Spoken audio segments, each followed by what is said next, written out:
হ্যাঁ অনুকূল ভাই। আরে এত ধীরে ধীরে হাত চলাইলে হইবে না, তাড়াতাড়ি কর কেন? কেন ভাই? আরে নামাজ পড়ে যাওয়ার লাগবি। তুমি এখন নামাজ দিচ্ছেন? এই কোন পাগল আছে আমরা নামাজ ধরছি।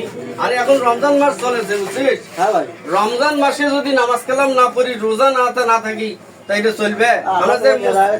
আমরা যে মুসলমান মানুষ, রমজান মাসে যদি রোজা না দিই, নামাজ না পড়ি, এই যে জহরের নামাজের সময় হয়ে গেছি। তাছাড়া হইলে আমরা মসজিদ কমিটির সদস্য, আমরা যদি জামাতের নামাজ না পড়ি, আমার মান সম্মান থাকবে? তাড়াতাড়ি হাত চালাও। কাজটা করতে কত 20 মিনিট সময় লাগবে। 20 মিনিট সময় লাগবে? তাহলে এক কাম কর, হইলে তুই এখন মুছি ফেলাও, তাহলে মুই নামাজ পড়ি এসে তারপর কাম করিম। আমি কোয়ালিটি ভাই, সেটা এখন আমার কইবেন না। এখন নামাজ আমার কাস্টমার বসে আছে ভাই, সময়টা বেকার লস করেন ভাই। ঠিক আছে, মুই নামাজ পড়ে আসিয়া ভাই তা করে এসেন না। নামাজ পড়ে আসিয়া বাকি কাম করিম। হ্যাঁ আচ্ছা ভাই। যাক আল্লাহ মানুষটা এটা দান করুন, সারা বছর যেন নামাজ ধরে রাখতে পারে। হ্যাঁ অনুকূল ভাই হ্যাঁ, ভালো করে কাজটা করে দিস রে, ইফতারি দাঁত খাওয়া যাবার নাকি শ্বশুর বাড়ি। কাজটা করতে সময় লাগবে ভাই। আরে কাজটা করতে সময় লাগবে?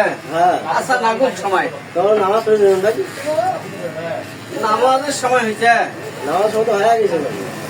আতা হোক নামাজের সময় নিয়ে তুই ধীরে সাথে কামটা কর। ভাই কোয়ালিটি ভাই, তোমার নামাজ হচ্ছেন রোজা 10টা দিন আগে এই অবস্থা করে ফেলেছেন তোমরা। তোমাদের সেদিন যেভাবে করলেন যে আল্লাহ যেন আমাকে হেদায়ত করে, সারা বছর আমি যেন নামাজ পড়তে পারি, তা আজকে 10টা দিন আগে এই অবস্থা তোমার।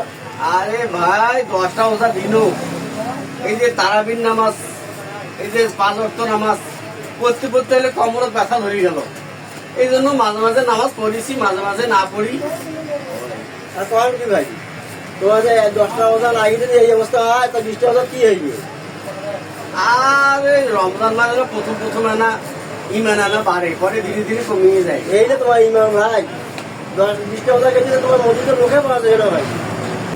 প্রথম দেখবে যে নামাজের জন্য মানুষ সেভ করা বাদ দিয়ে মসজিদে ভর্তি হয়ে থাকে। 10টা ওজন আগে যদি এই অবস্থা, তোমার 20টা ওজন কি হবে ভাই? ওজন শেষ হয়ে যেতে আরো লোক পাওয়া যাবে না ভাই। প্রথম 10 দিন ভালোই নামাজ পড়ে, তারপরে ধীরে ধীরে নামাজই কমে যায়। কম কি ভাই, তোমার এই অবস্থা ভাই? হ্যাঁ তোমার এই কেন নামাজি ভাই? আরে ভাই শরম দেন না তো। হ্যাঁ সরম লাগা কথা যে কইলেন ভাই তোমরা।